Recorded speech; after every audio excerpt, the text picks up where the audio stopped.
Guys, welcome to my channel. So आज हम करने वाले हैं क्लास 11 का चैप्टर नंबर 1, वो भी फिजिक्स का। ठीक है, फिजिकल वर्ल्ड। और इससे पहले क्लास 9 का चैप्टर नंबर 1 जो था उसका लेक्चर नंबर 1 आ चुका है, पार्ट 1। आगे भी पार्ट्स आते रहेंगे। अगर आपको ऐसी चैप्टर्स पढ़ने हैं मुझसे पार्ट वाइज शॉर्ट वीडियोज़ में, तो इस चैनल को सब्सक्राइब कीजिए, अपने दोस्तों के साथ शेयर भी कीजिए। ठीक है, तो चलिए चैप्टर नंबर 1 स्टार्ट करते हैं। फिजिकल वर्ल्ड है इस चैप्टर का नाम, तो पार्ट वाइज हम इस चैप्टर को भी कंप्लीट करेंगे। सबसे पहले हमने साइंस स्ट्रीम चूज कर लिया, ऑब्वियसली 11th में परसेंटेज जितनी आई होगी उसमें, या इंटरेस्ट के अकॉर्डिंग साइंस ले ली होगी उसने। ठीक है, तो स्टार्ट करते हैं हम। तो सबसे पहले हमने साइंस स्ट्रीम लिया, तो सबसे पहले हमें जानना जरूरी है कि साइंस होती क्या है। मुँह उठा के तो हम करेंगे नहीं आगे, तो भाई जानना पता होना चाहिए। कोई भी तुमसे पूछ लेगा साइंस, मुझसे भी एक बार पूछा जाए, मुझे पता नहीं था क्या होता है, बड़ी इंसल्ट फील होती है। तो तुम्हें इंसल्ट ना हो इससे बढ़िया करिए। हमारी साइंस की definition, the systematized knowledge based on observation, experimentation, reasoning is termed as science. ठीक है, कि मतलब एक सिस्टमेटाइज्ड नॉलेज है साइंस, एक तरीके का ज्ञान है जो किस पे बेस्ड है, ऑब्जर्वेशन में। ऑब्जर्व करते हैं हम चीज़ों को। हाँ सही कहा, साइंस में तभी हम कुछ कर सकते हैं, मतलब कुछ थ्योरीज वगैरह निकाल सकते हैं। पहले फर्स्ट हमें ऑब्जर्वेशन करना पड़ेगा, सेकेंड हम एक्सपेरिमेंट करते हैं, फिर रीजनिंग देखते हैं कि मतलब ऐसा हो रहा है तो क्यों हो रहा है। जैसे कि जो एप्पल है वो नीचे ही क्यों गिरा, न्यूटन ने कहा था। ऐसी मतलब चीज़ें क्यों होती हैं, तो उसका हमें रीज़न भी तो देना पड़ता है। तो रीजनिंग, ये सारी चीज़ें ही साइंस कहलाती हैं। एक सिस्टमेटाइज नॉलेज जो किस पे बेस्ड हो, ऑब्जर्वेशन पे। साइंस बेसिकली एक नॉलेज ही है, वो भी सिस्टमेटाइज नॉलेज। ठीक है, और साइंस जो वर्ड है वो कहाँ से आया है, पता होना चाहिए कि ये वर्ड कहाँ से आया है। ये एक लैटिन वर्ड है, लैटिन वर्ड साइंटिया, उससे आया। साइंटिया का मतलब क्या होता है, टू नॉलेज और टू नो। मैंने कहा जैसे साइंस का मतलब होता है जानना किसी भी चीज़ को, कि ऐसा क्यों हो रहा है। जैसे कि जो हमारा वाटर है, वाटर बहुत ठंडा पानी होता है, उसमें से जो बूंदें होती हैं वो क्यों आती हैं, एप्पल नीचे क्यों गिरता है, वो कैसे मूव कर रही हैं अर्थ के अराउंड, ये सब क्या है, हमारा साइंस ही तो है। साइंस में हम जानते हैं चीज़ों को कैसे क्यों कैसे होती है, यही सब साइंस है। ठीक है, इसको डेफिनेशन में देखो। फिर साइंस के कितनी ब्रांचेस होती हैं, 3 ब्रांचेस होती है, फिजिक्स, केमिस्ट्री, बायोलॉजी। पता ही होगा सबको, हम शुरुआत से यही पढ़ते आ रहे हैं। बट छोटी क्लासेस में हमें बताया जाता है कि कौन सी फिजिक्स का चैप्टर, कौन सी केमिस्ट्री का। बट 10th में तो हमें पता ही था, 9th में पता था कि फिजिक्स, केमिस्ट्री, बायोलॉजी का चैप्टर है। फिजिक्स में हम इस चीज़ के बारे में पढ़ते हैं जो ये वेरियस फिनोमेनाज है, रेनबो का निकलना, लाइट का शाइन करना, ठीक है, रिफ्लेक्शन, ये सारे हमें फिजिक्स में पढ़ते हैं हम फिनोमेनास के बारे में कि ऐसा क्यों होता है। केमिस्ट्री में हम किसके बारे में पढ़ते हैं, केमिकल्स के बारे में पढ़ते हैं। और बायोलॉजी में ह्यूमन बॉडी के अंदर, मैं यहाँ पे लिख देती हूँ, बायोलॉजी में ह्यूमन बॉडी के बारे में पढ़ते हैं। केमिस्ट्री में केमिकल्स के बारे में, वेरियस केमिकल्स के बारे में, उसमें फिनोमेना ऐसा होता है तो क्यों होता है। फिजिक्स, ये फिजिक्स में इसलिए पढ़ते हैं, ये पढ़ते हैं केमिस्ट्री में, और बायोलॉजी में, बायो में ये पढ़ते हैं। ठीक है, इन चीज़ों की स्टडी होती है। तो साइंस को पढ़ने के हम हमारे साइंटिफिक मेथड्स हैं कुछ, ठीक है, साइंटिफिकली प्रूवन है। फर्स्ट है ऑब्जर्वेशन। पहले हम चीज़ों को ऑब्जर्व करते हैं, कि जैसे कि न्यूटन ने ऑब्जर्व किया था, जो साइंटिस्ट हैं सर आइजैक न्यूटन, उन्होंने क्या किया था, एप्पल जो था वो गिर रहा था। ठीक है, पहले एप्पल गिरा, फिर उन्होंने और चीज़ें गिराना शुरू करी, जैसे कि इस मार्कर में गिरा रही है, मार्का भी नीचे गिरा। उन्होंने बहुत सारी चीज़ों को नीचे गिराया और वो सब नीचे ही गिर रही थी। तो फिर उन्होंने ऑब्जर्व किया कि नीचे गिर रही हैं। तो पहली चीज़ उन्होंने क्या करी थी, ऑब्जर्व करी थी। दूसरी चीज़ उन्होंने क्या करी, कंट्रोल्ड एक्सपेरिमेंट्स, कंट्रोल्ड एक्सपेरिमेंट्स। दूसरी चीज़ उन्होंने क्या, एक्सपेरिमेंट्स किए। चीज़ नीचे गिर रही है, नीचे गिर रही है, ऑब्जर्व, फिर उन्होंने कुछ एक्सपेरिमेंट्स किए। ठीक है, फिर क्वालिटेटिव एंड क्वांटिटेटिव रीजनिंग। क्या बोला, फिर उन्होंने रीजनिंग तैयार करी कि मतलब अगर हम ऐसे तो किसी को कुछ भी बता नहीं देंगे कि ऐसा क्यों होता है। उन्होंने कुछ थ्योरीज वगैरह निकाली, क्वालिटेटिव मतलब क्वालिटी वाइज, क्वांटिटेटिव मतलब नंबर्स जो होते हैं वही क्वांटिटेटिव हो गया। ठीक है, उसके बाद मैथमेटिकल मॉडलिंग, मैथमेटिकली एक फॉर्मूला बनाना, जैसे कि E = mc² होता है, ऐसे ही बहुत सारे फॉर्मूले बनाएंगे। Mathematical modelling, and then fifth and last but not least, prediction. और ये खासकर प्रेडिक्शन कहाँ होता है, फिजिक्स में होता है। प्रिडिक्ट करना, यानी प्रिडिक्ट क्या मतलब फ्यूचर, भविष्यवाणी करना, इस तरीके से हो गया। एंड वेरिफिकेशन, और वेरीफाई करना ये चीज़ सही भी है या नहीं, फालतू में हमने थ्योरीज बना दी। वेरिफिकेशन ऑफ थ्योरीज को वेरीफाई भी। तो ये 5 मेथड साइंटिफिक मेथड्स है। एक बार रिपीट कर देते हैं। ऑब्जर्वेशन, सेकेंड है control experiments, qualitative and quantitative reasoning, mathematical modelling, prediction and verification of theories. ठीक है, तो यहाँ तक साइंस का था। अब उसके बाद हम फिजिक्स क्या होती है, हम फिजिक्स पढ़ रहे हैं, पर उससे पहले हमें पता होना चाहिए what is this, why we study physics. हम फिजिक्स क्यों पढ़े ये, ठीक है, तो क्यों पढ़ रहे हैं हम फिजिक्स, पहले देख लेते हैं फिजिक्स को। ठीक है, it is the laws and principle that governs the universe. ये एक ऐसा लॉ है, ऐसा प्रिंसिपल है जो पूरे यूनिवर्स यानी कि ब्रह्मांड को बताता है। ब्रह्मांड, इस पूरे यूनिवर्स में क्या क्या चीजें हो रही हैं, उसके लॉज एंड प्रिंसिपल को गवर्न यानी कि एक्सप्लेन करता है एक तरीके से। It tell us how and why things behave as they do. जैसे वो चीजें करती हैं, जैसे कि क्यों, हाउ मतलब कैसे, और व्हाई क्यों, ऐसा ही क्यों करती है, ये चीज नीचे ही क्यों गिर रही है।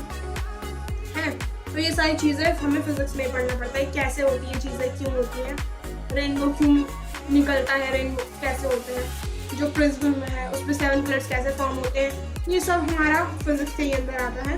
रिफ्लेक्शन और रिफ्रैक्शन, ये सब हमने 10th क्लास में भी पढ़ा था। ह्यूमन आई के बारे में, ये सब फिजिक्स के, लेंसेज वगैरह, मिरर्स के बारे में हमने पढ़ा था, कैसे क्यों होता है, कैसे होता है, ये सब हम इसमें पढ़ते हैं। और help us to predict the future. और वो क्या करता है, फिजिक्स प्रिडिक्ट करने का काम भी करता है। जैसे हम कुछ चीज़ हमने कर ली है, मतलब जैसे कि एक कौन नहीं हानि चाहिए रहा है, तो ये मास कैलकुलेट कर लेगा, इसका मास के अकॉर्डिंग और हाइट के अकॉर्डिंग।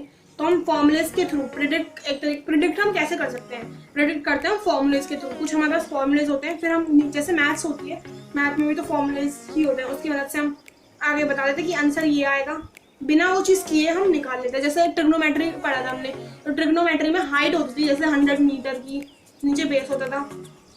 अब हम खुद 100 मीटर की बिल्डिंग में तो चढ़ते नहीं चढ़ते थे ना 100 मीटर की बिल्डिंग में, हम तो सिर्फ कॉपी और पेन लेकर सॉल्व करते थे। तो हमने आंसर निकाले कि इतना मीटर आंसर आ रहा है, इतना मीटर हमारा बेस होगा, इतनी मीटर हमारी हाइट होगी। असलियत में तो हम चढ़ते ही नहीं है, असलियत में चढ़ेंगे तो पागल कहलाएंगे, हम चढ़ते नहीं। हमारे पास एक फॉर्मूला होता है, उस फॉर्मूले से हम प्रिडिक्ट कर देते हैं, या जो सॉल्यूशन निकालता है उसे एक तरीके से प्रिडिक्शन ही कहेंगे। ठीक है, तो समझ में आ गया होगा, मैंने फिजिक्स और मैथ इंटरलिंक्ड है। वो कहाँ से आया है फिजिक्स वर्ड, जैसे हमने साइंस देखा, साइंस लैटिन वर्ड ग्रीक से आया। अब फिजिक्स कहाँ से आया भाई, ग्रीक नहीं, वो लैटिन वर्ड से आया। और जो फिजिक्स है वो ग्रीक वर्ड से आया है। फिजिक्स कहाँ से है, एक ग्रीक वर्ड है हमारा, सूजी। ठीक है, अजीब सा नाम है, सुजुकी, डेकिसुकी है ना डोरेमोन में, हाँ वो सुजुकी। ठीक है, ग्रीक वर्ड, इसका मतलब क्या होता है, नेचर। यानी कि फिजिक्स बेसिकली क्या है, nature, laws that explain the physical world, laws that explain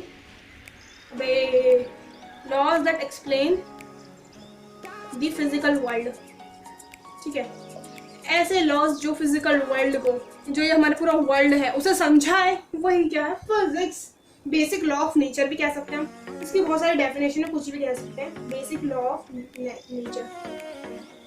ठीक है, एक बेसिक लॉ है नेचर को समझाने का, फिजिक्स नेचर को एक्सप्लेन करता है। कि शॉर्ट फॉर्म में अगर आप बताना चाहते हैं किसी को तो ये बता देना, फिजिक्स जो हमारे नेचर या यूनिवर्स को एक्सप्लेन करता है, गवर्न करता है।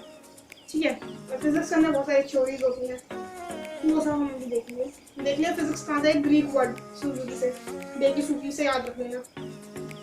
ओके, अब हम फिजिक्स और मैथ्स का थोड़ा relation of physics with mathematics. Physics और अभी मैंने फिजिक्स आपको समझाया, वो प्रिडिक्ट करने वाला, मैंने मैथ्स के थ्रू ट्रिग्नोमेट्री चैप्टर है उसके थ्रू समझाया। तो इनका रिलेशन क्या है, और ये आर द टू सेम, ये दोनों फिजिक्स और मैथ सेम है, वो देखते हैं। सेम तो हम पूरी तरीके से सेम नहीं कह सकते, तो इसका आंसर का नो ही हो जाएगा। ये पूरी तरीके से सेम नहीं है, बट इंटरलिंक्ड है, एक दूसरे पर डिपेंडेंट है। फिजिक्स, तो देखो physics is incomplete without maths. मैंने कहा ना, फिजिक्स जो है इंटरलिंक्ड है, फिजिक्स जो है इनकम्प्लीट है। ठीक है, बिना मैथ्स के फिजिक्स कोई नहीं, क्योंकि फिजिक्स में क्या होते हैं, फॉर्मूले, और फॉर्मूले मैथ में भी होते हैं, फॉर्मूला। ठीक है, ये चीज़ दोनों में ही होती है, और फिजिक्स फॉर्मूले पे खत्म होता है, जो फॉर्मूले का जो सॉल्यूशन होता है वो मैथ्स होती है।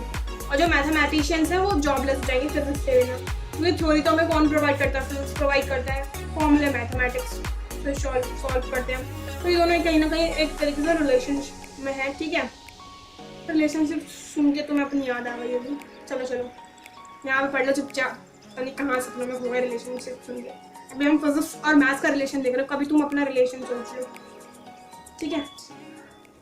और फिजिक्स में हम क्या क्या करते हैं, क्या क्या पढ़ते हैं, दो होते हैं। एक होता है क्लासिकल फिजिक्स, क्लासिकल फिजिक्स, और दूसरा मॉडर्न फिजिक्स। क्लासिकल फिजिक्स कब से चलती आ रही? न्यूटन के टाइम से। न्यूटन बाबा जो थे तब से टाइम, मतलब सदियों से। क्लासिकल का मतलब ये होता है बहुत साल पुराना। क्लासिकल याद करो, क्लासिकल डांस से याद कर लेना, पुराना टाइम का जो भी था। न्यूटन के टाइम की फिजिक्स जो थी उसको हम क्लासिकल फिजिक्स कहते हैं। और मॉडर्न फिजिक्स जो भी चली आ रही है, न्यू जो साइंटिस्ट आ रहे हैं, डिस्कवरीज कर रहे हैं, तो वो सारे हमारे मॉडर्न फिजिक्स।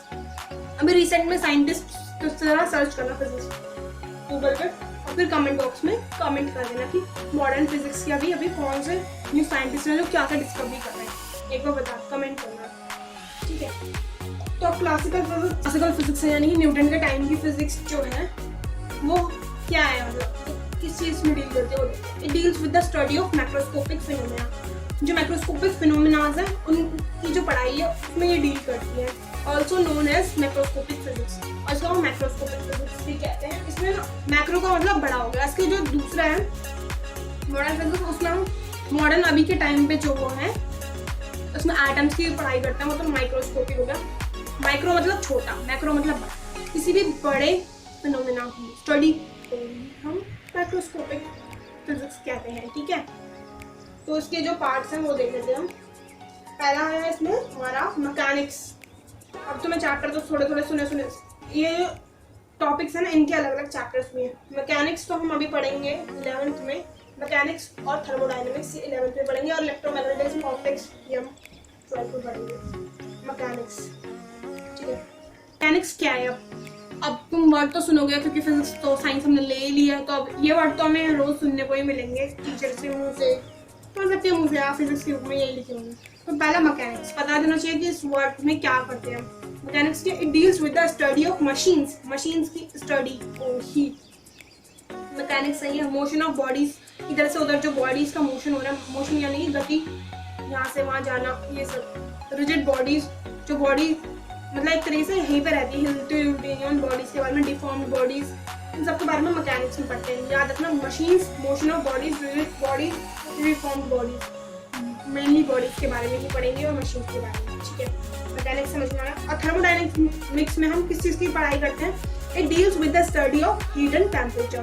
हीट और टेम्परेचर की भी तो ऑब्वियसली पढ़ाई होती होगी, ऐसा कुछ नहीं है।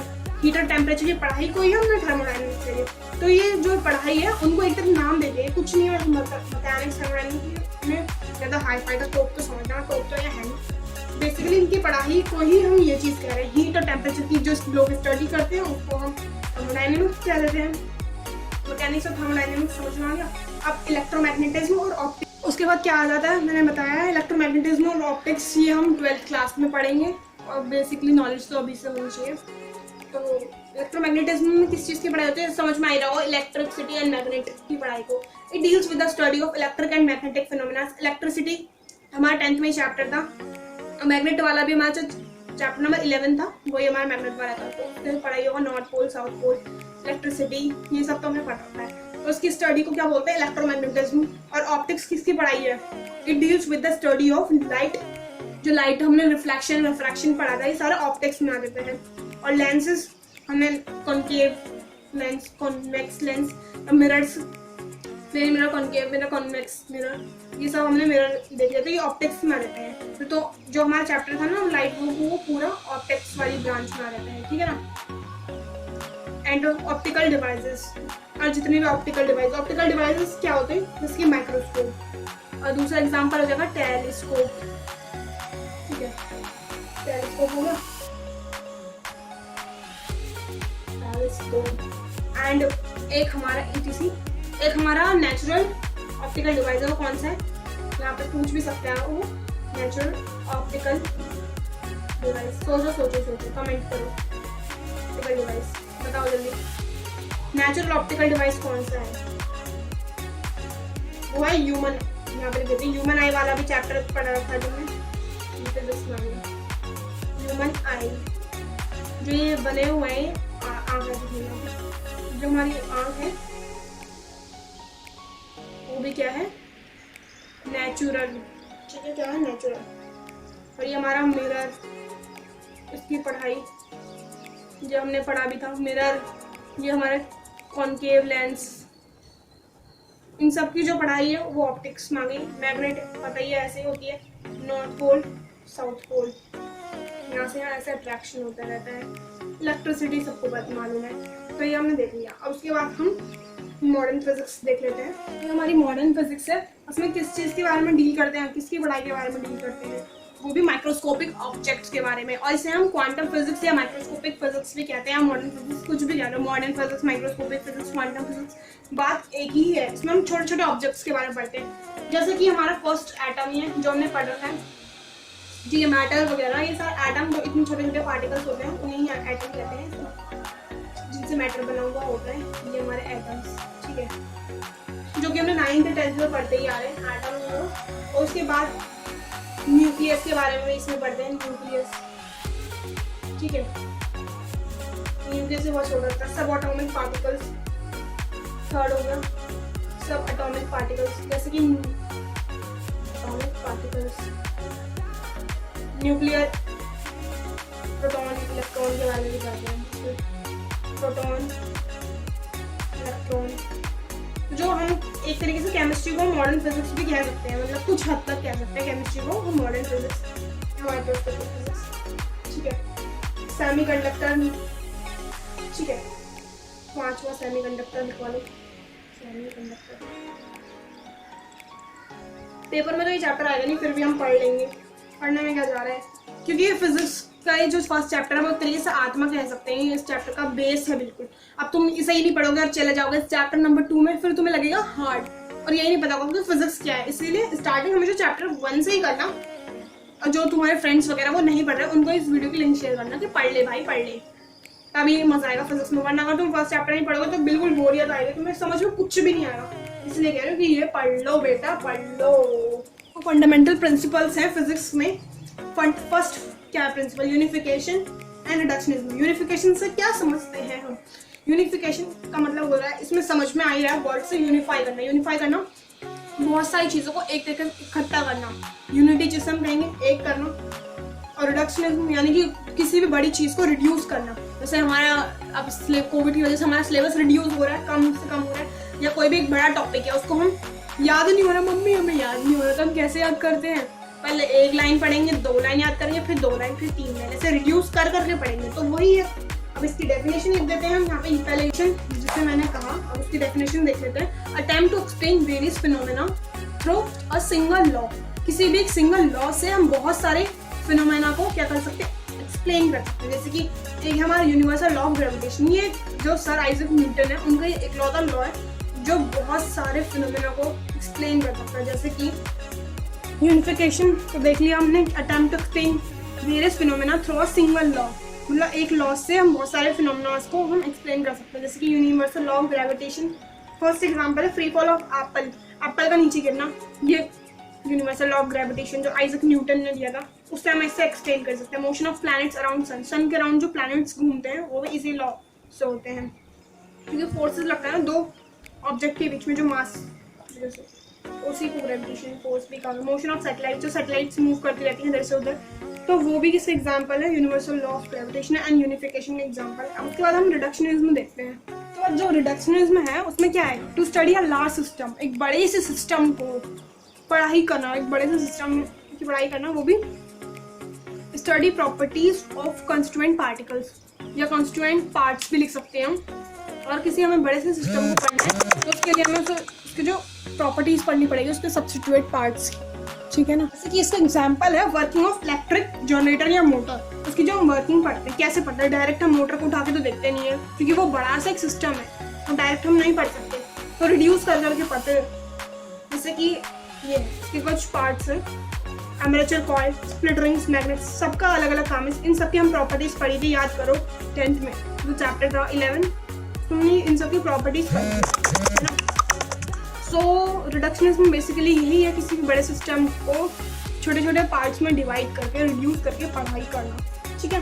तो बस हमने आज यहीं तक पढ़ा, फंडामेंटल सिस्टम तक पढ़ा, ठीक है। उसके बाद नेक्स्ट पार्ट में पढ़ेंगे। तब तक के लिए बाय बाय, मिलेंगे नेक्स्ट पार्ट में। इस वीडियो को शेयर करना जरूर और इंस्टाग्राम में फॉलो कर लेना, बाकी तो डिस्क्रिप्शन चेक कर लो तुम, ठीक है। तब तक बाय, टेक केयर।